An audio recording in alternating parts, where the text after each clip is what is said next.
दोस्तों, मैं आदेश प्रताप सिंह आप सभी का कॉमन क्लासेस में स्वागत करता हूं और आज फिर से मैं कुछ अच्छे क्वेश्चंस के कलेक्शन के साथ आपके सामने लाइव आ रहा हूं। दोस्तों, कल हमने कुल बहुत अच्छे क्वेश्चन किए थे और उन क्वेश्चंस का लेवल मैंने बहुत ही शानदार रखा था। दोस्तों, सबसे पहले मेरे को कमेंट करके बताओ, क्या आवाज़ आ रही है सबको? क्या सब कुछ प्रॉपर चल रहा है? क्या मैं अच्छे से दिख रहा हूँ? आवाज़ आ रही है सब कुछ साफ साफ? एक बार कमेंट करके बताओ जल्दी से, फिर हम चालू करें। बहुत बढ़िया, बहुत बढ़िया, सबको आ रही है आवाज़? जी हाँ, जिलेदार यादव जी, विवेक जी, आदित्य जी, सुनील पटेल जी, चलिए बहुत बढ़िया। तो दोस्तों, जैसा कि आप देख रहे हैं कि हमारी टीम हमेशा रोज़ शाम को 6 बजे से मेहनत कर रही है। 6 बजे अभी राहुल सर की इंग्लिश की क्लास हुई थी, अब मैं आपके सामने प्रकट हो गया हूं। इसके बाद राजन सर रीजनिंग की क्लास लेंगे और आपके आने वाले एग्जाम्स को बहुत ही अच्छे से क्लियर करवाया जाएगा। तो दोस्तों, आप देख रहे हैं कि आज फिर से मैं आपके पास एक अच्छी प्रैक्टिस सेट लेकर आया हूं और बहुत अच्छे अच्छे कॉन्सेप्ट सिखाऊंगा। तो बिना टाइम लॉस किए चलिए शुरू करते हैं। पहला क्वेश्चन की मैं शुरुआत करता हूं, ध्यान से देखिएगा दोस्तों। ये सब क्वेश्चन आज हमें करने हैं और थोड़ा स्पीड बना के रखिएगा। सबसे पहला क्वेश्चन ये रहा दोस्तों, चलिए जल्दी से करिए और आंसर बताएं। जल्दी से करें और आंसर बताएं। आज के टाइम में ये वाला जो क्वेश्चन है दोस्तों, या ये प्रकार है, मैं थोड़ा मिक्स क्वेश्चन करा रहा हूं। पहले थोड़े से इजी से स्टार्ट करूंगा, फिर डिफिकल्ट लेवल पे लेके जाऊंगा। तो ये वाला जो क्वेश्चन है, ये रेशियो इन प्रोपोर्शन का क्वेश्चन है दोस्तों, और ये आज के टाइम में सबसे ज्यादा आने वाले क्वेश्चन में से एक है। मोस्ट आस्क क्वेश्चन है ये।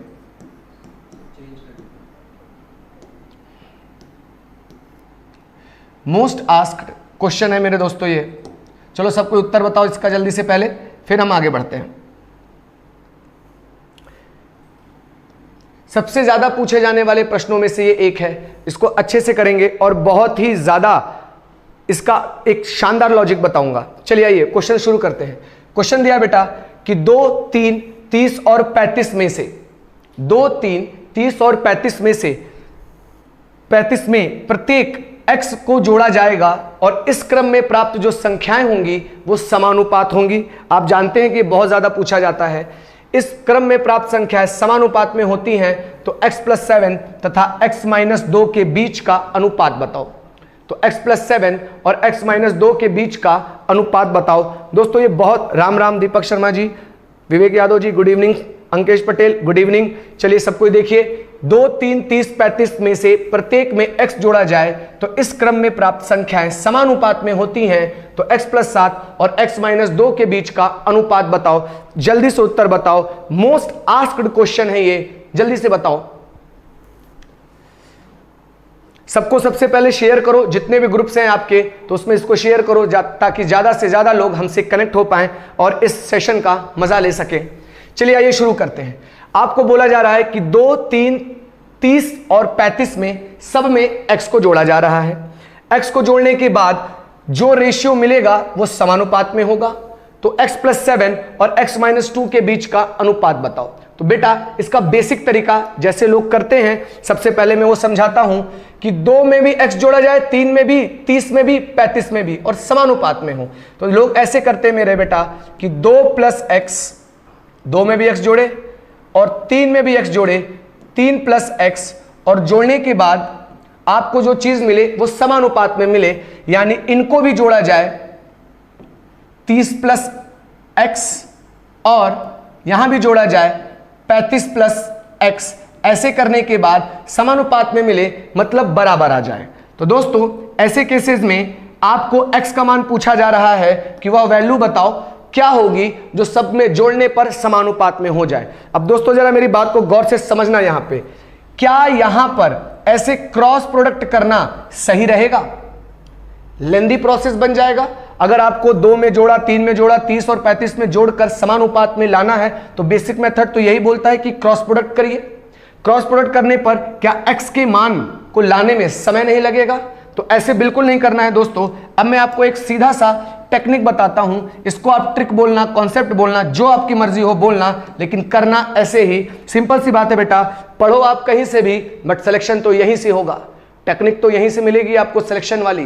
तो जरा देखते हैं। आपको बोला जा रहा है कि 2, 3, 30 और 35, इन सब में क्या जोड़ा जाए कि समानुपात में हो जाए। अब x का मान निकालना है। तरीका मेरा देखना बेटा, सबसे पहले समानुपात करने के लिए आपको क्या चाहिए, 2/3 चाहिए, और इधर एक अनुपात में करने के लिए बेटा 30/35 को देखना होगा, इधर 2/3 को देखना होगा और इधर 30/35 को एक अनुपात में देखना होगा। मैं डायरेक्ट तरीका बताता हूं, 2-3 क्वेश्चन की और प्रैक्टिस करवाऊंगा इसी पर। डायरेक्ट तरीका देखिए, सबसे पहले आप इनमें से किसी का भी एक डिफरेंस लीजिए, 2-3 बार करेंगे अभी क्लियर होगा।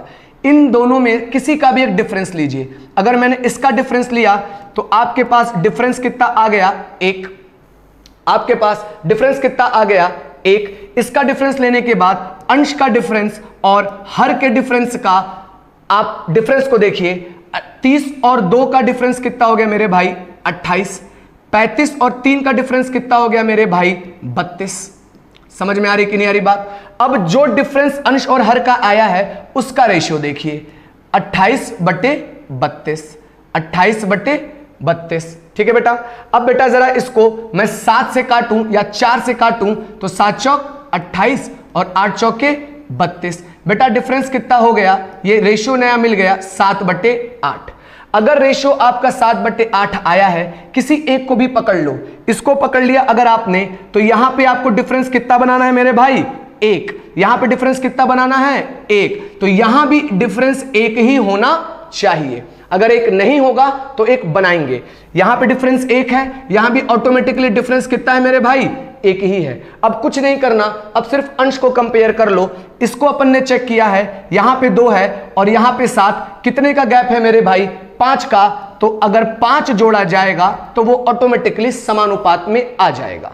मतलब ये जो x की वैल्यू है वो क्या हो गई आपकी, 5। ये एक स्ट्रीट मेथड है, एकदम डायरेक्ट मेथड है, एकदम शानदार तरीके से देखिएगा। फिर से बताता हूं, 2/3 और 30/35, किसी एक का भी डिफरेंस ले लिया तो ये मिला 1 आपको बनाना है। अब आपने अंश का डिफरेंस लिया और हर का लिया तो 28 और 32 मिला, 4 से काटा, 7 चौक 28, 8 चौके 32, 7/8।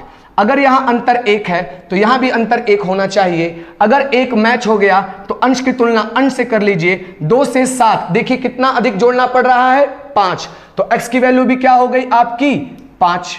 हर को भी देख सकते हैं, हर 3 से 8 हो गया, कितना जोड़ना पड़ रहा है, 5। तो x की वैल्यू कितनी हो गई, 5। अगर आपसे पूछा जाता x का मान बताओ तो उत्तर आ जाता 5। लेकिन आपसे पूछा गया है x + 7, अगर x की वैल्यू 5 है तो 5 + 7 बटे x - 2, x की वैल्यू 5 है तो 5 - 2, यानी बेटा ये हो गया 12/3।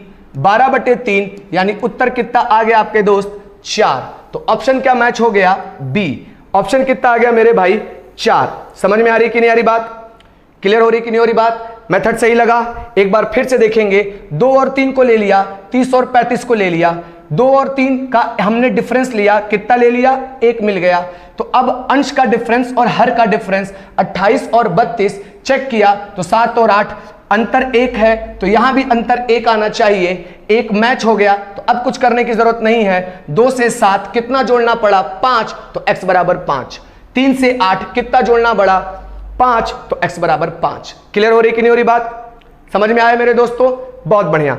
अब मैं इसका एक और आपको एग्जांपल देता हूं ताकि आप इसकी एक बार प्रैक्टिस कर पाओ। सबसे पहले इसका स्क्रीनशॉट ले लो, फिर मैं आपको इसका एक छोटा सा एग्जांपल और देता हूं दोस्तों, फिर उसको आप करें जरा।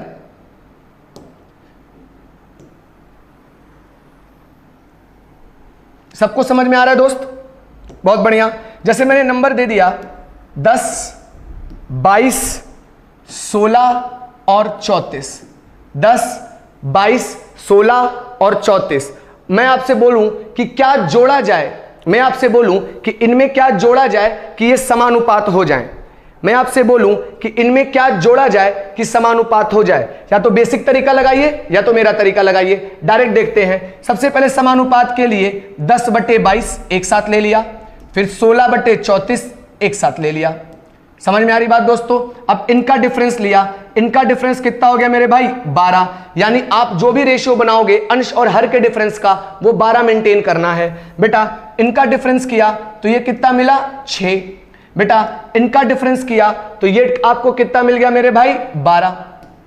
और ये रेशियो मिल गया 1/2। आपके पास अभी इनका डिफरेंस कितना आ रहा है मेरे भाई 1, पर बनाना कितना है मेरे दोस्त 12। 1 को 12 बनाने के लिए किसका गुना करेंगे 12 का।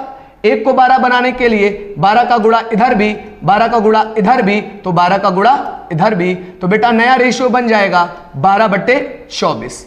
अब जिससे डिफरेंस बनाया है उससे मैच करवा लीजिए। 10 यहां पे 12 यहां पे, अंश की तुलना अंश से, 10 यहां पे 12 यहां पे, कितना जोड़ना पड़ा आपको 2, तो x की वैल्यू क्या हो गई 2।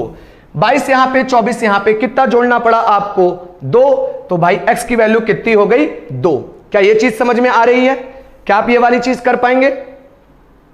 क्या आप इस प्रकार के क्वेश्चन को अटेम्प्ट कर पाएंगे दोस्तों?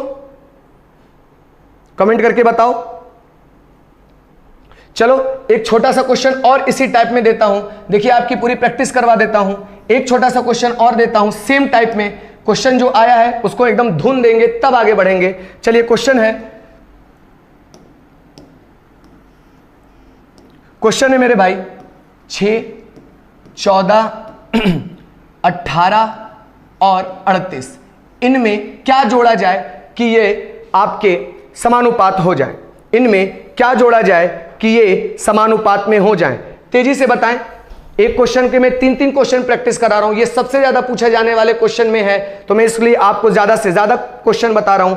जल्दी से बताओ इनमें क्या जोड़ा जाए कि ये समानुपात में हो जाए। मेरे तरीके से कोशिश करेंगे, बहुत ही सही, जल्दी से जल्दी ट्राई करें, जल्दी से जल्दी ट्राई करें, फिर हम आगे बढ़ेंगे अगले क्वेश्चन पे। कैसे होगा मेरे भाई, मैंने समानुपात बनाना है तो 6/14 और ये 18/38। क्लियर है मेरी बात? तो बेटा इनका डिफरेंस किया तो कितना हो गया मेरे भाई 8 हो गया। अगर यहां पे 8 है भाई, इसका डिफरेंस लिया तो ये मिला 12, इसका डिफरेंस लिया तो ये कितना मिला मेरे भाई 24। 12 और 24 का रेशियो कितना मिल गया 1/2। आपने कितना डिफरेंस बनाया है 8, तो आपको भी डिफरेंस कितना बनाना पड़ेगा 8। अभी कितना है 1 को 8 बनाने के लिए किसका गुणा मेरे भाई 8 का ऊपर, तो 8 का इधर भी, 8 का इधर भी, तो अब ये रेशियो कन्वर्ट हो गया 8/16 में। अब जरा अंश की तुलना अंश से करिए, 6 यहां पे 8 यहां पे, कितना जोड़ना पड़ा 2, तो क्या जोड़ेंगे तो समानुपात हो जाएगा 2। 14 यहां पे 16 यहां पे, क्या जोड़ना पड़ रहा है 2, तो समानुपात क्या हो जाएगा 2। क्या ये चीज समझ में आई? 3 क्वेश्चन मैंने करा दिए, क्या ये क्वेश्चन समझ में आया? समझ में आया तो जल्दी से थम्स अप मारे। अगर ये लॉजिक और ये मेथड समझ में आया तो जल्दी से थम्स अप मारे। बहुत अच्छा क्वेश्चन है, बहुत अच्छे तरीके से बता रहा हूं, जल्दी से थम्स अप मारे। जी सीमा यादव जी बिल्कुल सही है, तरीका बहुत शानदार है, आपको कोई इक्वेशन बनाने की जरूरत नहीं, सीधे सीधे यहां से मिल जाएगा। अगर समझ में आ गया, बहुत खूबसूरत, समझ में आ गया तो थम्स अप मारे, आगे बढ़ रहे हैं। अगला क्वेश्चन मैं आपको दिखा रहा हूं। चलिए दोस्तों, ये बहुत ही खूबसूरत क्वेश्चन है, जिसने पढ़ा होगा वही ये क्वेश्चन कर पाएगा, अदरवाइज आपको तकलीफ हो जाएगी क्वेश्चन करने में। बहुत बढ़िया आदित्य जी, बहुत बढ़िया विवेक जी। एक क्वेश्चन आपके सामने है, जल्दी से करो। एक क्वेश्चन आपके सामने दिया है, जल्दी से करो। छांट छांट के क्वेश्चन करवा रहा हूं आपको एकदम डिफिकल्टी लेवल मेंटेन करके क्वेश्चन करा रहा हूं। कल कई बच्चों ने शिकायत की कि सर आप बहुत कठिन क्वेश्चन करा दिए हो, तो बेटा आपने अभी ऐसी चीजें पढ़ी ही नहीं, इसलिए आपको कठिन लग सकती है। अगर एक बार पढ़ लोगे तो ये सब आसान अपने आप लगेगा। चलिए अब ये क्वेश्चन को सॉल्व करें। क्या ये क्वेश्चन कर पाएंगे? बिल्कुल, अगर कर पाएंगे तो ठीक, नहीं कर पाएंगे तो आइए हम देखते हैं। दोस्तों आपने अभी तक ऐसे प्रश्न जरूर देखे होंगे, थोड़ा इसकी थ्योरी पे करते हैं। एक एक क्वेश्चन की थ्योरी पे मैं काम करूंगा। इसका कोई उत्तर दे पाएगा? इसका उत्तर कोई दे पाएगा? आगे बढ़े, क्वेश्चन लगाएं। सुनिए जरा, आपने इस प्रकार के क्वेश्चन जरूर किए होंगे कि अंडर रूट में 30, एक एग्जांपल के माध्यम से बता रहा हूं, अंडर रूट में 30 प्लस अंडर रूट में 30 प्लस ऐसे करके अगर अनंत में जाता है, ऐसे करके अगर अनंत तक जाता है, तो आप इसका उत्तर बताएं। सबसे पहले तो इसका उत्तर बताएं मेरे भाई, सबसे पहले तो इसका उत्तर बताएं। इस प्रकार के प्रश्न का उत्तर बताएं सबसे पहले तो। ये तो कई लोगों को ऑलरेडी पता होगा। देखिए ऐसे प्रश्नों का मेथड क्या है, आप जानते हैं कि 30 के ऐसे दो खंड करो कि गुणा करके 30 मिले और घटा करके 1 मिले। ये बेसिक चीज है, बहुत लोगों को पता होता है। गुणा करके 30 मिले और घटा करके 1 मिले, गुणा करके 30 मिले और घटा करके 1 मिले। तो क्या ये चीज पॉसिबल हो गई? 30 के ऐसे दो खंड, तो 6 गुणे 5 30 हो गया, गुणा करके 30 और घटा करके क्या 1 आ रहा है। तो ऐसा लोग कहते हैं जी, ऐसा लोग कहते हैं कि अगर ऐसा फैक्टर बन गया, बीच में प्लस है तो बड़ी वाली वैल्यू आंसर, और अगर बीच में माइनस होता तो छोटी वाली वैल्यू आंसर। क्या आपने ये चीज सुनी होगी? क्या आपने ये चीज सुनी होगी, देखी होगी? लोग ऐसे करते हैं। बिल्कुल विजय जी, डीप से ही है, अभी हम प्रैक्टिस कर रहे हैं तो हम उतनी डीप में नहीं जा सकते, पर हां जितनी जरूरत है उतनी अंडरस्टैंडिंग जरूर मिलेगी आपको। क्या आपने ये चीजें देखी हैं? बिल्कुल ये चीजें जरूर देखी होंगी। अब मेरे दोस्तों जरा कंपेयर करो, यहां पे जो भी क्वेश्चन था वहां पे स्क्वायर रूट था, अब यहां पे जो भी क्वेश्चन है वो क्या है? क्यूब रूट में है। यहां पे जो भी क्वेश्चन है क्यूब रूट में है, तो क्या ये वाला लॉजिक इधर लग सकता है? बिल्कुल नहीं। क्या ये वाला लॉजिक कि दो खंड करो, गुणा करके 30 घटा कर 1, क्या ये वाला लॉजिक इधर लग सकता है? बिल्कुल नहीं। ये थोड़ा अपडेटेड क्वेश्चन है। ये वाला लॉजिक सिर्फ स्क्वायर रूट वाले केस में लगेगा, और यहां पर मैंने आपको क्या दे रखा है? Cube root. तो पहले आप इसको डायरेक्ट करने का तरीका देखो, बहुत ही अच्छे से समझा रहा हूं, बहुत ही प्यार से बता रहा हूं। आइए इसको ट्राई करते हैं, इस क्वेश्चन को हम करते हैं तेजी से। समझना मेरे दोस्तों, पकड़ो। अब आपको क्या करना है, आप देख रहे हो कि बेटा cube root 24, cube root 24, cube root 24 चले जा रहा है, चले जा रहा है। यहां पर आपका क्या है? Cube root. एक डायरेक्ट तरीका बताता हूं शानदार तरीके से, सुनिएगा। अगर स्क्वायर रूट था तो कितने खंड किए हमने? 2। अगर स्क्वायर रूट था तो कितने खंड किए हमने? 2, और अंतर कितना ला रहे थे? 1। ठीक है, अब यहां पर मेरे भाई क्या है? Cube root. अब यहां पर क्या है? Cube root. अगर क्यूब रूट होगा मेरे भाई तो 24 के आपको 3 खंड करने पड़ेंगे, और तीनों में आपस का अंतर 1 आना है। तीनों में आपस का अंतर 1 आना है। तो 24 के अगर मैंने 3 खंड किए और आपस का अंतर 1 लाएं, तो 2 3 6 और 6 चौके 24, 2 3 6 और 6 चौके 24। फिर से समझिएगा जरा मेरी बात, आपको मैंने दिखाया था 30 वाला यानी स्क्वायर रूट वाला, तो स्क्वायर रूट में 2 फैक्टर करने पड़ते हैं और घटा करके 1 लाना होता है। यहां पर चूंकि क्यूब रूट है तो आपको कितने फैक्टर करने पड़ेंगे? कितने फैक्टर करने पड़ेंगे? 3 फैक्टर करने पड़ेंगे, और गुणा करके तो 24 आना चाहिए, और अंतर हमेशा 1 आना चाहिए। तो 24 मैंने कर लिया, 2 3 6 चौके 24, अंतर 1 बन रहा है कि नहीं बन रहा? बिल्कुल बन रहा। अगर अंतर 1 बन रहा है तो ऐसे प्रश्नों का उत्तर बीच वाली वैल्यू होती है, यानी सीधे सीधे उत्तर मिल जाएगा आपका 3। मैं अभी इसका डिटेल भी बताऊंगा, मैं अभी बिल्कुल इसका डिटेल भी बताऊंगा। पहले आप इसका तरीका देखो, आप पहले इसका तरीका देखो, मैं इसका डिटेल भी बताऊंगा अभी। पहले ये इसमें कोई डाउट है तो बताना दोस्तों, इसमें कोई डाउट है तो बताओ,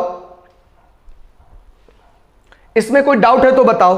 तरीका मैंने आपको क्या बताया कि अगर क्यूब रूट है मेरे भाई तो कितने फैक्टर करेंगे? 3 फैक्टर, गुणा करके 24 और घटा करके 1, तो 24 के 3 फैक्टर, 2 3 6 चौके 24, और बीच वाली वैल्यू उत्तर। कोई डाउट? बिल्कुल। 3 क्यों? अभी बताता हूं, अभी बताता हूं। ये पहले डायरेक्ट तरीका देख लिया। आइए अब इसको एक बार बेसिक से समझ लेते हैं। आइए अब इसको एक बार बेसिक से समझ लेते हैं कि बीच वाली ही वैल्यू क्यों ले रहे हैं। क्लियर है? क्या आप सभी बेसिक देखना चाहते हैं? क्या आप सभी बेसिक देखना चाहते हैं? जल्दी बताएं।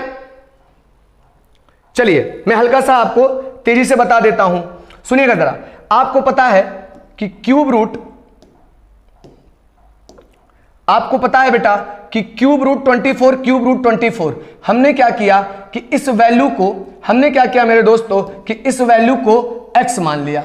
हमने क्या किया कि इस वैल्यू को x मान लिया, मतलब इस वैल्यू को हमने क्या कर लिया? x मान लिया, और हमें x का मान बताना है। आइए आराम से डिटेल में देखिए। हाँ, बीच वाला क्यों ले रहे हैं अभी बता रहे हैं, डिटेल में देखिए। हमने इस वैल्यू को क्या मान लिया? x। अब हम देखते हैं, सुनिएगा जरा, अगर कोई भी सीरीज अनंत तक जाती है तो उसे अनंत से जाने से रोकना होता है। बिल्कुल बेसिक से बता रहा हूं, ध्यान से सुनिएगा।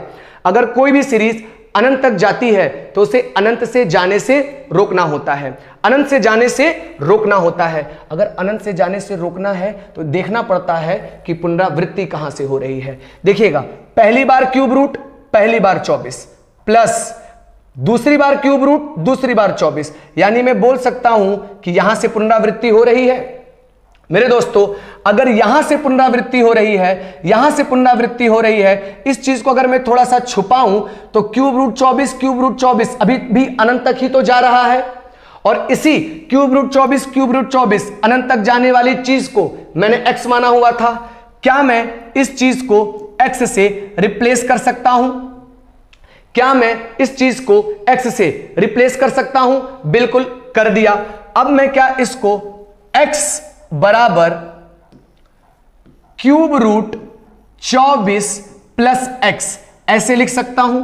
अब मैं क्या x को, इस चीज को x बराबर क्यूब रूट 24 प्लस x लिख सकता हूं? समझ में आ रही कि नहीं आ रही बात? अब बेटा अगर क्यूब रूट दोनों पक्षों में कर दिया जाए, क्यूब दोनों पक्षों में कर दिया जाए तो क्या रूट हट जाएगा? अगर क्यूब दोनों पक्षों में कर दिया जाए तो क्या रूट हट जाएगा? तो बेटा x क्यूब बराबर 24 प्लस x आएगा कि नहीं आएगा? अब जरा x को इधर पटको तो x क्यूब माइनस x बराबर 24 आएगा कि नहीं आएगा? जरा इस चीज को समझ पा रहे हो अभी तक? बहुत बढ़िया। अब मेरा एकदम शानदार तरीका देखो बेटा, अगर मैंने x कॉमन लिया तो ये x स्क्वायर माइनस 1 बराबर 24 आया कि नहीं आया? x स्क्वायर माइनस 1 बराबर 24 आया कि नहीं आया? अब जरा गौर से देखो, क्या ये a square minus B square मिल जाएगा? x स्क्वायर माइनस 1, क्या नमन यादव जी एकदम ध्यान से देखिए, अभी समझ में आएगा सब। क्या ये x स्क्वायर माइनस 1 ए स्क्वायर और माइनस बी स्क्वायर की तरह काम करेगा? अगर ए स्क्वायर माइनस बी स्क्वायर की तरह काम करेगा तो ये वाली चीज बेटा x प्लस 1 और x माइनस 1 इस रूप में लिख सकते हैं, a प्लस बी और a माइनस के रूप में, और ये बराबर बेटा कितना हो गया? 24, और ये बराबर बेटा कितना हो गया? 24। अब जरा इसको उठाओ, जरा मैं इसको सजा के लिखूं तो ये दोस्त x माइनस 1 x और x प्लस 1 बराबर में आपको 24 मिला कि नहीं मिला? सजा के अगर मैंने लिखा x माइनस 1 x और x प्लस 1 सजा के लिखा तो 24 मिला कि नहीं मिला? अर्थ ये हो गया, जरा देखो क्या 24 के ऐसे 3 गुणनखंड ही तो हैं कि गुणा करके 24 मिले और आपस में अंतर 1 हो। x माइनस 1 और x का अंतर 1 है, x और x प्लस 1 का अंतर 1 है। समझ में आ रही कि नहीं आ रही बात? यही चीज मैं आपको डायरेक्ट बता रहा था, यही चीज मैं आपको डायरेक्ट बता रहा था। जैसे 24 हो गया तो 2 3 6 और 6 चौके 24, यानी x माइनस 1 2 हो सकता है, x 3 हो सकता है और x प्लस 1 4 हो सकता है। आपने इस सीरीज को क्या माना हुआ था? x, ये पूरी सीरीज x मानी हुई थी तो x की वैल्यू 3 आ गई, इसलिए इसका उत्तर क्या हो जाएगा मेरे भाई? 3 हो जाएगा। क्या ये चीज समझ में आया? क्या ये चीज समझ में आया? जी हां, एक बार और समझाऊंगा, बिल्कुल समझाऊंगा, बिल्कुल समझाऊंगा। मैंने आपको बोला कि x क्यूब, देखो अब डायरेक्ट देखो, बेसिक आपके सामने है। मैंने आपको बोला अगर क्यूब रूट होगा तो आपको 3 फैक्टर करने हैं और गुणा करके वो नंबर यानी 24 लाना है और घटा करके 1। ऐसा क्यों हो रहा है? अगर कोई सीरीज अनंत तक जाती है तो उसे अनंत से जाने से रोकते हैं, उसके लिए x को रिप्लेस किया, फिर यहां पे cube root 24 plus x, cube root हटाने के लिए दोनों पक्षों का हमने क्या किया मेरे भाई?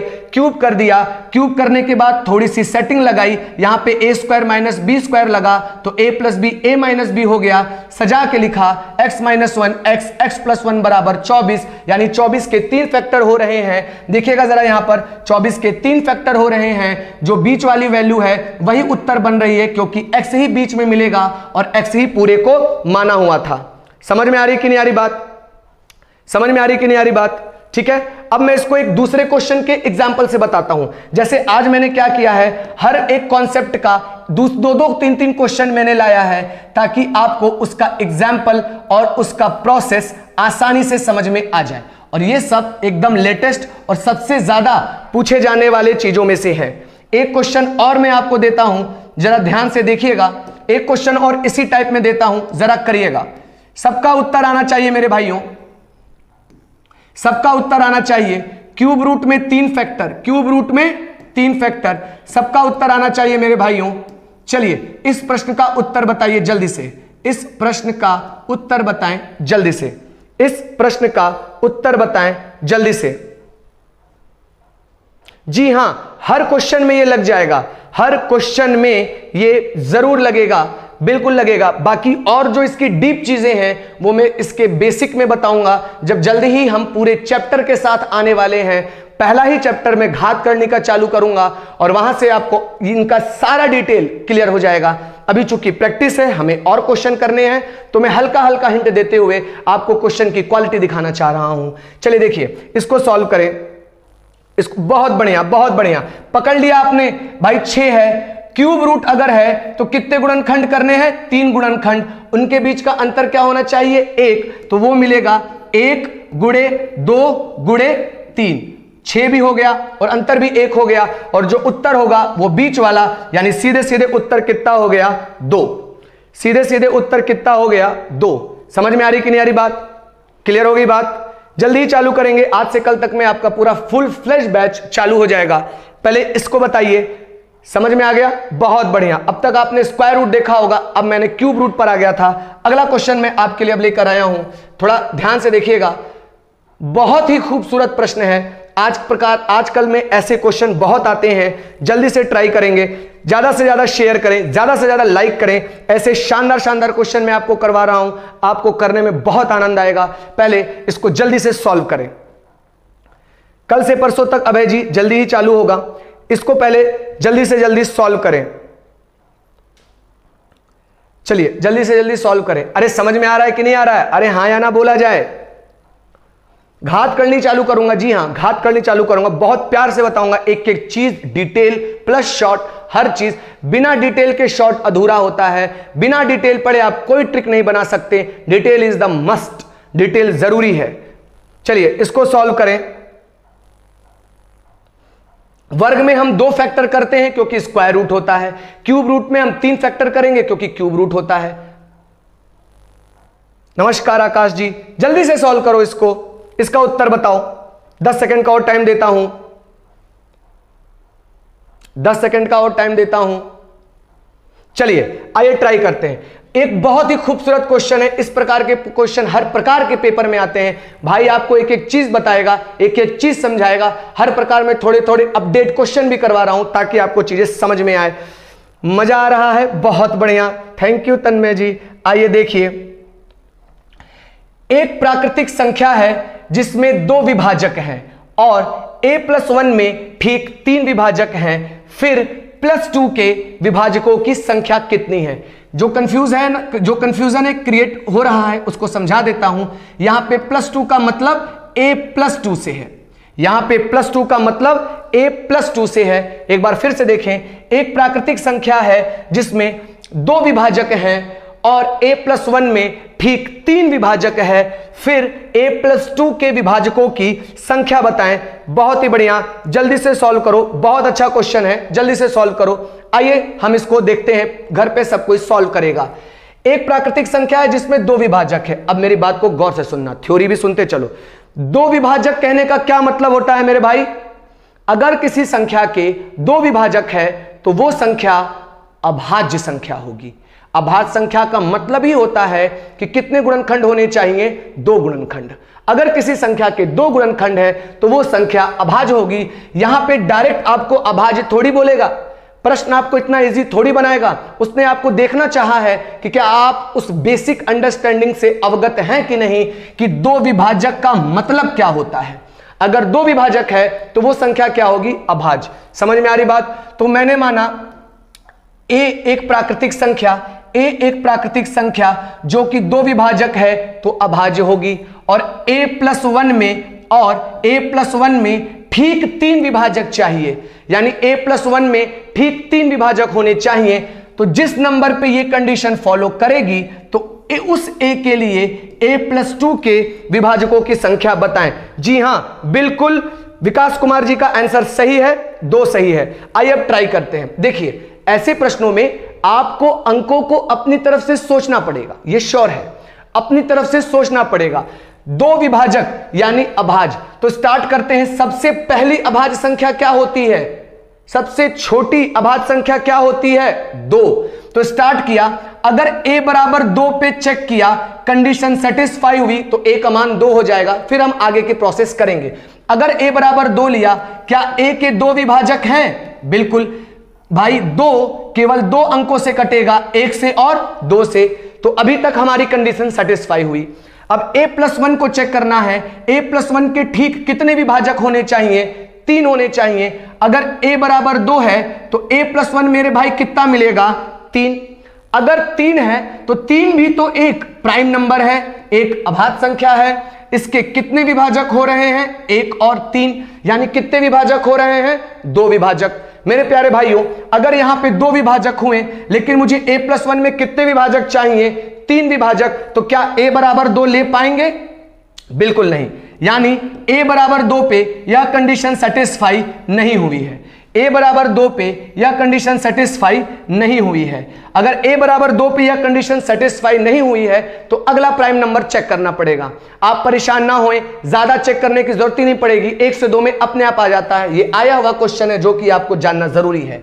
अगर अगला प्राइम नंबर a बराबर मैंने 3 लिया, अगला प्राइम नंबर a बराबर मैंने 3 लिया तो 3 के कितने फैक्टर मिलेंगे? 2 फैक्टर, 1 और 3। यानी अभी तक तो कंडीशन सही है। अगर a+1 किया यानी 3 लिया तो 3 + 1 कितना हो गया? 4 हो गया। a+1 के आपको कितने विभाजक चाहिए? 3 विभाजक। 4 के कितने विभाजक बन रहे हैं? 4 को जरा देखिएगा, 4 1 से कटेगा, 4 से कटेगा, इसके अलावा 2 से कटेगा। तो 4 क्या इन तीनों के अलावा किसी से कटेगा? बिल्कुल नहीं। 4 सिर्फ 1 से कट सकता है, 2 से कटता है, 4 से कटता है। यानी 4 के कितने विभाजक मिल गए? 3। यानी दूसरी कंडीशन सेटिस्फाई हो गई। यानी a का मान कितना आया है? 3। लेकिन आपसे पूछा है कि a+2 के कितने विभाजक होंगे? अगर a बराबर 3 है तो a+2 मेरे भाई कितना हो जाएगा? 5। और 5 एक अभाज्य संख्या है जो कि 1 से कटेगा और 5 से कटेगा। तो 5 एक अभाज्य संख्या है। तो इसके कितने विभाजक हो गए? 2 विभाजक। यानी 2 विभाजक, यानी ऑप्शन ए। 2 विभाजक यानी ऑप्शन ए। अरे समझ में आ रहा है कि नहीं आ रहा? क्लियर है? बहुत अच्छे, बहुत अच्छे। हर जगह शेयर करिए, अपने ग्रुप्स में शेयर करिए। बहुत अच्छा कंटेंट मिल रहा है आपको, प्लीज इसको शेयर करें, ट्राई से शेयर करें, अच्छे से शेयर करें। चलिए, समझ में आया कि नहीं आया जरा बताएं इस चीज को। अगर समझ में आ गया तो थम्स अप करें, आगे बढ़ें। कल हमने ज्यादा क्वेश्चन नहीं किए थे, आज हमें ज्यादा से ज्यादा क्वेश्चन करने हैं, जल्दी करें। 4 कैसे आ गया? अगर a बराबर मैंने 3 लिया है तो a+1 के 3 विभाजक होने चाहिए। a बराबर 3 लिया तो 3 और 1 कितना हो गया? 4 हो गया।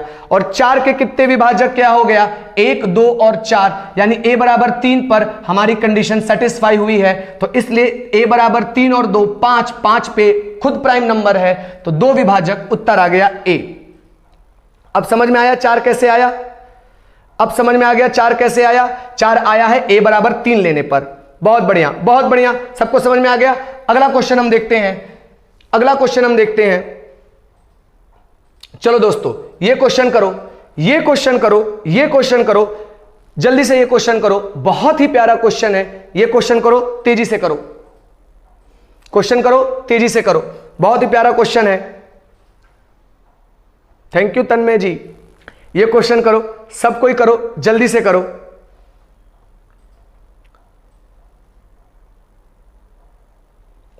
जल्दी से करो ये क्वेश्चन।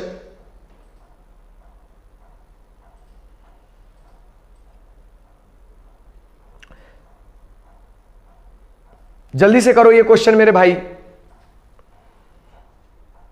बहुत प्यारा क्वेश्चन है, बहुत प्यारा क्वेश्चन है ये। चलिए आइए ट्राई करते हैं ये क्वेश्चन।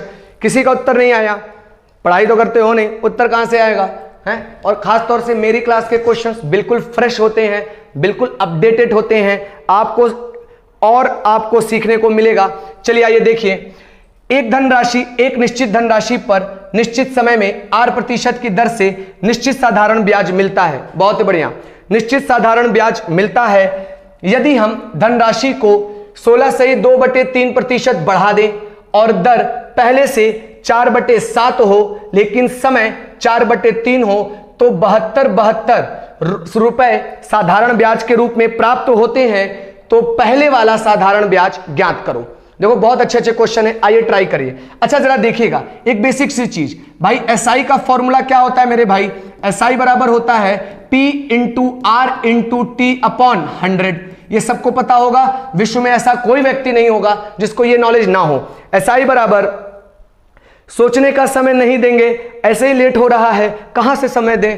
समझ में आ रही कि नहीं आ रही बात? समय ही समय है, आराम से करें, जल्दी से देखें। SI बराबर PRT बाई 100 आपको होता है, लेकिन आपको पता है कि मेरी क्लास में फॉर्मूले से हमें थोड़ा सा नफरत है, मेरी क्लास में हमें फॉर्मूले से थोड़ा सा नफरत है। आइए ट्राई करें, बस आप देखें पहले केस का SI कितना है और दूसरे केस का SI कितना है। दूसरे केस का SI रुपए में दे दिया है, अगर दूसरे केस का SI मिल जाए तो पहले केस का भी SI अपने आप आ जाएगा। बस आप क्या करें, पहले केस का SI और दूसरे केस के SI को रेशियो में ले लीजिए। पहले केस के SI और दूसरे केस के SI को रेशियो में ले लीजिए और तेजी से करें। आइए देखिए, धनराशि यानी मूलधन, मूलधन 16 सही 2/3% से बढ़ा दे। 16 सही 2/3 की भिन्न वैल्यू कितनी होती है? 1/6। 16 सही 2/3% से बढ़ा दे, यानी पहले मूलधन 6 था, यानी पहले केस में जब पहला ब्याज ले रहे थे तो मूलधन 6 था, अब बढ़ा दे, 6 को 1 से बढ़ा दे तो नए केस का मूलधन कितना हो जाएगा? 7। समझ में आ रही बात? और दर पहले से 4/7 हो जाए, जो दर है वो पहले से 4/7 हो जाए, यानी अगर दर पहले 7 थी तो अब 7 का 4/7 यानी नई दर 4 हो जाए। समझ में आ रही कि नहीं आ रही बात? आप फिर से देखें, यदि धनराशि को 16 से 2/3% बढ़ा दें, धनराशि को 16 से 2/3% बढ़ा दें, मतलब 16 से 2/3 मतलब 1/6, यानी पहले 6 थी, 1 बढ़ के नई धनराशि, दूसरे केस में धनराशि कितनी हो जाएगी? 7। क्लियर है? फिर दर की बारी, दर पहले से 4/7 हो जाए, यानी पहले दर 7 था तो अब नए केस में दर कितनी हो जाएगी? 4।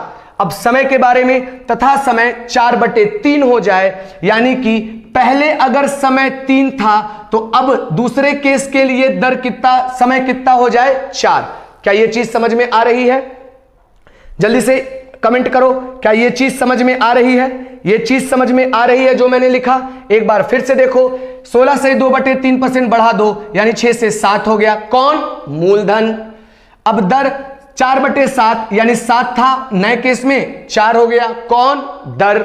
समय देख लो, 4/3 हो, यानी पहले 3 था, अब कितना हो जाए? 4। क्या मिल गया आपका यहां पर? समय। जरा देखो, PRT दोनों केसों में मिल गया, तो ऑटोमेटिकली दोनों केसों का ब्याज मिल गया कि नहीं मिल गया? समझ में आ रही बात? पर ये जो ब्याज मिला है किसमें? रेशियो में। जरा देखो, PRT बाई 100 करें तो पहले केस का ब्याज, PRT बाई 100 करें दूसरे केस का ब्याज, अगर मैंने रेशियो लिया है तो 100 से 100 कट जाएगा कि नहीं कट जाएगा?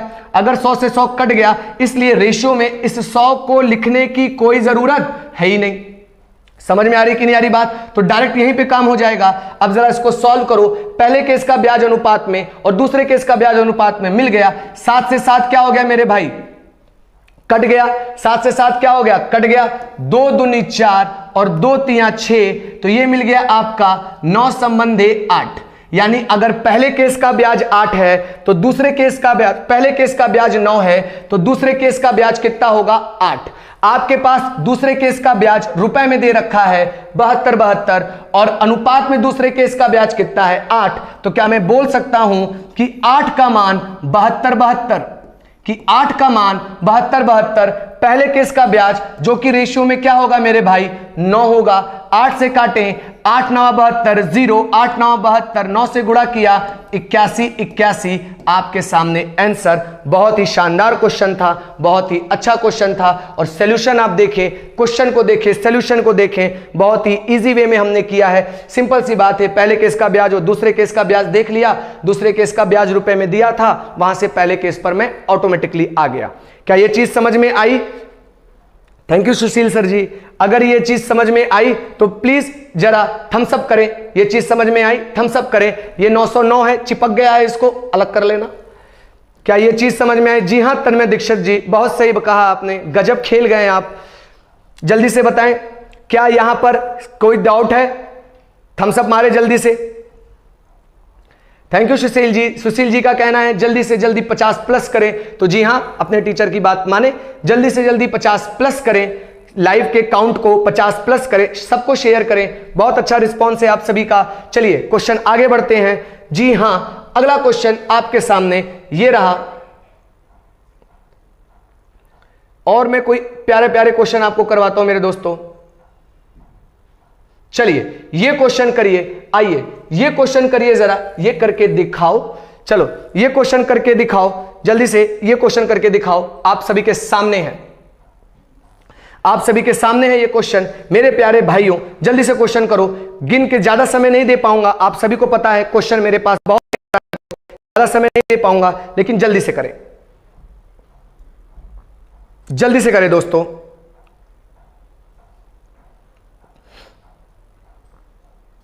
जल्दी से करें दोस्तों, बहुत बढ़िया बहुत बढ़िया, जल्दी से करें।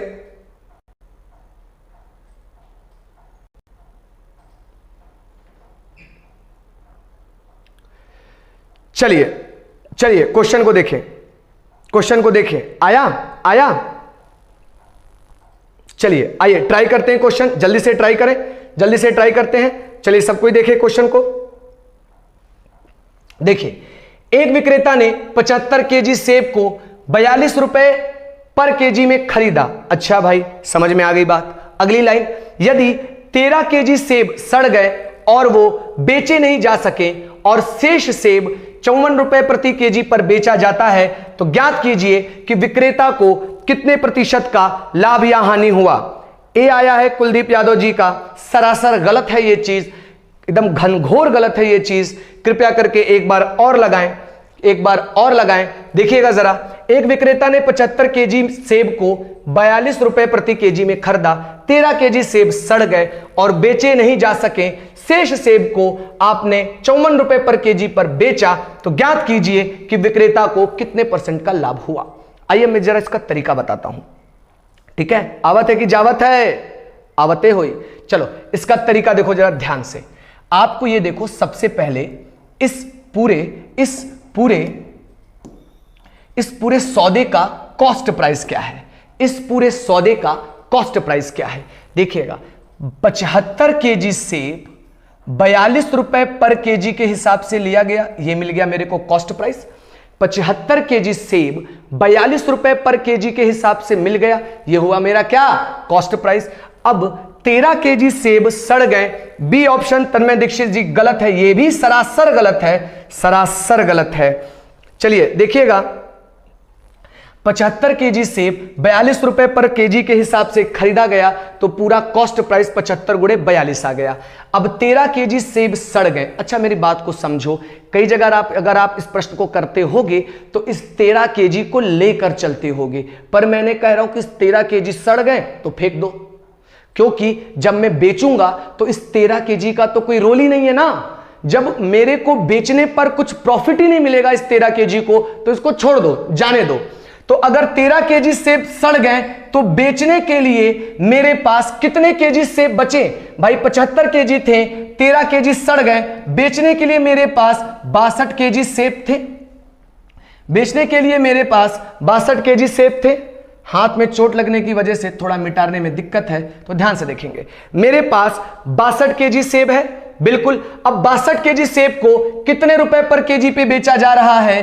54 रुपए पर केजी पर बेचा जा रहा है। यानी पूरे सौदे का कॉस्ट प्राइस ये रहा, और जितना मैं बेच पाता हूं वो रहा हमारा सेलिंग प्राइस। कोई दिक्कत है यहां पर? डी ऑप्शन बहुत सही, डी ऑप्शन बहुत सही। समझ में आ रही कि नहीं आ रही बात? मैं बोल रहा हूं कि मैंने पूरा सौदा खरीदा 75 गुणे 42 पर, और बेचते टाइम मुझे 62 गुणे 54 मिला है। क्या दिक्कत है? अब इसको सॉल्व कर लो। सीपीएसपी आ गया है आपके पास। 6 से कर लेते हैं, आराम से देखिएगा, 6 से कर लेते हैं। 6 सत्ते 42 और 6 नवा 54, 3 त्रिके 9 और 25 तियां 75।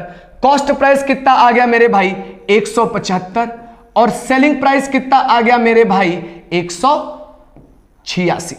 सेलिंग प्राइस कितना आ गया मेरे भाई? 186। क्वेश्चन कंटेंट बहुत मस्त लग रहा है कि नहीं लग रहा? होना भी चाहिए। 175 में खरीदा, 186 में बेचा, कितने का लाभ? 11 का लाभ। किसके आधार पे? कॉस्ट प्राइस के आधार पे।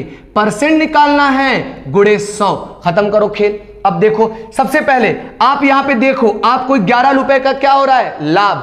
अगर लाभ हो रहा है तो हानि वाली चीजें तो ऑटोमेटिकली गलत हो गई। हानि वाली चीजें तो ऑटोमेटिकली क्या हो जाएंगी? गलत हो जाएंगी।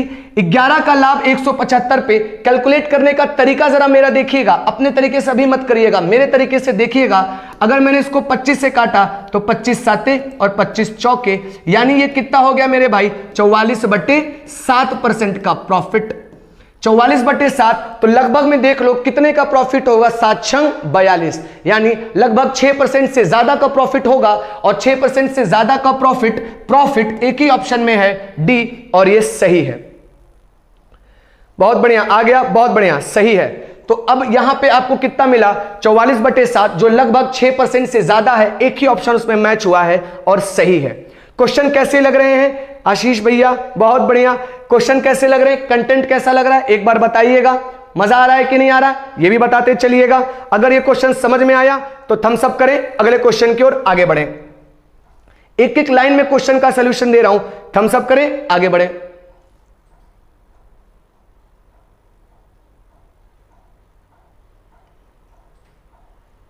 चलिए अब ये क्वेश्चन करें जरा, ये क्वेश्चन करें जरा।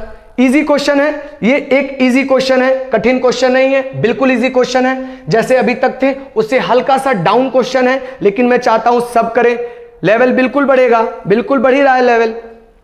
चलिए सॉल्व करें, इसको सॉल्व करें। बहुत बढ़िया आकाश यादव जी, बहुत बढ़िया। सॉल्व करें इसको, जल्दी से करें। चलिए जल्दी से करें, सॉल्व करें। इजी क्वेश्चन है, इसको जल्दी से सॉल्व करें, फिर मैं आगे की चीज आपको बताऊं जल्दी से जल्दी।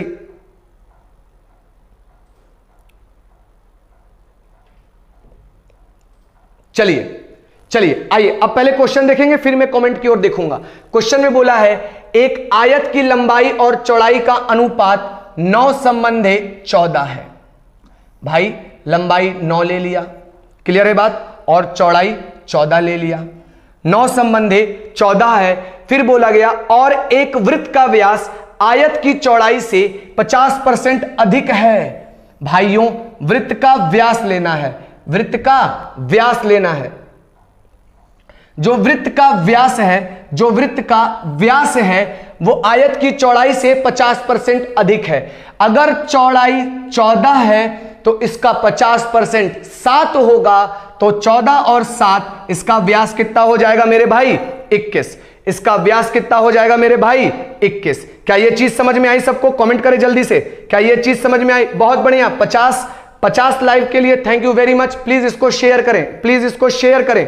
क्या व्यास 14 बन जाएगा? बिल्कुल बन जाएगा। एक नॉर्मल क्वेश्चन है अभी, व्यास 21 हो गया, क्या व्यास 21 बन जाएगा? बिल्कुल बन जाएगा। तो वृत्त का क्षेत्रफल, वृत्त का क्षेत्रफल क्या होता है? पाई आर स्क्वायर। तो पाई मतलब 22/7 आर स्क्वायर। अगर 21 व्यास है तो आर 21/2 होगा, और आर स्क्वायर यानी 21/2 कितनी बार? 2 बार। 21/2 कितनी बार? 2 बार। बहुत बहुत धन्यवाद सुशील यादव सर जी, बहुत बहुत धन्यवाद। 22/7 गुणे 21/2 गुणे 21/2 आपका यहां पे वृत्त का एरिया मिल गया। अब इसको साथ किसका रेशियो लेना है? आयत के क्षेत्रफल का रेशियो लेना है। आयत के क्षेत्रफल का रेशियो क्या हो जाएगा? आयत का क्षेत्रफल लंबाई गुणे चौड़ाई हो जाएगा, लंबाई गुणे चौड़ाई हो जाएगा। बस इस रेशियो को आपको देख लेना है और जो रेशियो आएगा वही उत्तर होगा। क्या किसी का उत्तर आया? जी हां सुशील यादव जी, बहुत बहुत धन्यवाद, बहुत बहुत धन्यवाद। चलिए आइए देखते हैं, चालू करते हैं। 7 तिरिक 21, 7 दूनी 14, 2 से कितनी बार में कटाइए? 11 बार में। फिर यहां से देखिए 7 तिरिक 21, क्लियर होगा, और 3 तिरिक के 9, 9 से 9 कट गया, 2 दूनी 4 इधर जाएगा, 11 यहां का बचा हुआ है, 11 समन्वय 4, और ये सीधे सीधे आपका उत्तर जी हां, बहुत ही आसान क्वेश्चन है। प्रश्न में दिया है कि जो भी आपका वृत्त का व्यास है वो आपकी चौड़ाई का 50% अधिक है। चौड़ाई 14 है तो इसका 50% 7 होगा। इससे अधिक किया 7 अधिक किया तो 21 हो गया। वृत्त का व्यास और आयत के क्षेत्रफल का अनुपात, वृत्त का क्षेत्रफल और आयत के क्षेत्रफल का अनुपात, वृत्त का क्षेत्रफल पाई आर स्क्वायर, आर की जगह आपको यहां पे अभी व्यास है तो आर होगा 21/2, चूंकि पाई आर स्क्वायर होता है तो 2 बार लिखा, और ये आयत का क्षेत्रफल 9 × 14, सॉल्व कर लिया, उत्तर आ गया। बहुत बहुत धन्यवाद सभी का, इतने अच्छे रिस्पॉन्स के लिए बहुत बहुत धन्यवाद। प्लीज कंटिन्यू शेयर करते रहिएगा। अगला क्वेश्चन आपके सामने ये रहा।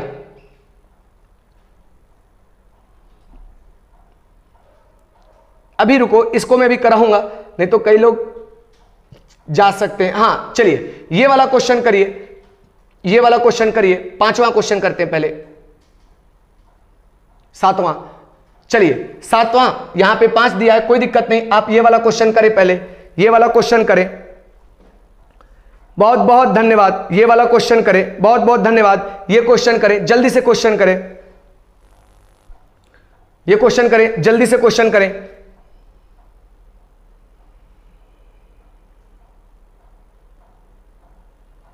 चलिए आइए, एक मिनट और दे रहा हूं। लोग कमेंट कर रहे हैं कि सर आप समय नहीं दे रहे हो। समय दे रहा हूं बिल्कुल। चलिए आइए ट्राई करें। सॉल्यूशन अच्छा होना चाहिए, मेरा बस यही सिद्धांत है कि सॉल्यूशन में आपको शानदार दूं, आपको टेक्निक अच्छी बताऊं। बेसिक का जब चैप्टर चलेगा तो जो चीजें अभी अगर हल्की सी 2-5 हो रही हैं वो बिल्कुल 99 हो जाएंगी, बिल्कुल समझ में आ जाएगा। तो उसके लिए टेंशन ना लें, क्योंकि अभी आपने उन चीजों को इतनी डीप में नहीं देखा है। चलिए आइए देखते हैं, किसी का उत्तर आया कि मैं क्वेश्चन सॉल्व करूं? किसी का उत्तर आया? किसी का उत्तर आया? क्या कोई उत्तर देने वाला है? सी आ रहा है, सी आ रहा है। किसका? राधे जी का सी आ रहा है। राधे राधे, सी आ रहा है। थैंक यू अंकिता पटेल जी। आइए क्वेश्चन को सॉल्व करते हैं। अब क्वेश्चन की तरफ ध्यान से देखिए बेटा। किसी कंपनी के कर्मचारियों की औसत आयु 16 वर्ष थी। जब 43 वर्ष की औसत आयु वाले 6 नए कर्मचारियों को काम पर रखा गया। जब 43 वर्ष की औसत आयु वाले 6 नए कर्मचारियों को काम पर रखा गया, जिससे औसत आयु घटकर 44 वर्ष हो गई। औसत आयु घटकर 44 वर्ष हो गई तो कंपनी में कर्मचारियों की प्रारंभिक संख्या बताएं। राहुल पटेल जी का 7, विवेक यादव जी का 7। चलिए देखते हैं, वैसे 7 नहीं है। चलिए अब सॉल्व करते हैं। अब पहले मेरे तरीके को सुनिएगा, अपना तरीका भी मत लगाइएगा, मेरा तरीका सुनिएगा। सबसे पहले औसत होता क्या है भाई? किसी भी राशि को अगर बराबर बराबर बांटा जाता है तो वो जो बराबर प्राप्त हुई राशि होती है वही औसत कहलाता है। इंग्लिश में औसत और कुछ नहीं, equal distribution of a amount. किसी अमाउंट का इक्वल डिस्ट्रीब्यूशन किया जाए तो वही औसत होता है। किसी भी राशि को बराबर बराबर बांटा जाए तो वही औसत होता है। जैसे फॉर एग्जांपल, अगर मैंने बोला कि 5 लोगों में मेरे को 100 रुपए बांटना है तो पर हेड 20 रुपए दिया जाएगा। यही जो 20 रुपए है सबका औसत होता है। 3 सही है, अभय यादव जी सही है, 3 सही है। बहुत ही जल्द बेसिक से क्लास चलेगा, बहुत बढ़िया। अब आइए जरा गौर से देखें, ट्राई करते हैं मेरे तरीके से, कोशिश करना। देखो पहले औसत कितना था? 46 वर्ष। औसत 46 मतलब पहले जितने भी कर्मचारी थे सबके पास 46 साल 46 साल 46 साल 46 साल था। ठीक है, अब कितने कर्मचारी, कितने वर्ष के कर्मचारी आ गए? 43 वर्ष के। अच्छा मेरी बात को गौर से समझो, 43 वर्ष के कर्मचारी आए हैं तो कितने औसत की कमी हुई है? औसत की कमी, एक व्यक्ति की कमी नहीं बात हो रही है। 46 वर्ष औसत था और अब 43 वर्ष औसत है तो कितने औसत की कमी हुई है? 3 औसत की। यानी वर्तमान में अभी जितने लोग हैं तो सब में 3 औसत की कमी हुई है। अच्छा कितने लोग आए हैं? 6 लोग आए हैं। जरा देखो 3 औसत की कमी कितने लोगों की वजह से हो रही है? 6 लोगों की वजह से। 3 औसत 6 में, 3 औसत 6 में, यानी 6 लोगों में 3 की कमी, तो टोटल कमी कितने की हो गई? 18 की। एक व्यक्ति की वजह से 3 की कमी, तो टोटल 6 लोग आए हैं, तो टोटल कमी कितने की हो जाएगी? 18 की कमी हो जाएगी। बहुत बढ़िया, टोटल कमी कितने की हो जाएगी? 18 की हो जाएगी। अच्छा, ये 18 की कमी कब हुई है? वर्तमान में, यानी प्रेजेंट में। अगर इस कमी को आपको औसत में देखना है तो वर्तमान के लोगों से भाग देना पड़ेगा, यानी वर्तमान में जितने लोग हैं उनसे भाग देना पड़ेगा। वर्तमान में कितने लोग हैं? जितने पुराने थे उनमें से 6 ज्यादा। अगर पुराने वाले को n मान लें तो वर्तमान में कितने हो जाएंगे? n+6। मैं यहां पर सिर्फ टोटल डेविएशन की बात कर रहा हूं, सिर्फ डेविएशन की बात कर रहा हूं, और डायरेक्ट काम होता है भाई। 3 औसत कम हुआ, कितने लोगों की वजह से? 6 लोगों की वजह से। तो टोटल कमी कितनी हो गई? -18। ये 18 की कमी कितने लोगों में वसूली जाएगी? वर्तमान में जितने लोग हैं। वर्तमान में कितने लोग हैं? अगर पुराने n हैं 6 ज्यादा, तो वर्तमान में टोटल लोग हो गए n+6। समझ में आ रही बात? ये नया औसत में कमी दे देगा, औसत में कमी दे देगा। तो बेटा पुराना औसत कितना था? 46। नया औसत कितना है आपके पास? 44। अगर आपने कमी का रेशियो बनाया है तो नए औसत की कमी कितनी हो जाएगी भाई? -2 हो जाएगी, क्योंकि भैया 46 से 44 हो गया, कमी कितने की हो गई? -2 हो जाएगी। समझ में आ रही कि नहीं आ रही बात? बहुत बढ़िया। अब जरा देखिएगा जरा दोस्तों, माइनस से माइनस खत्म, 2 9 18, तो 9 बराबर आपके पास क्या हो जाएगा?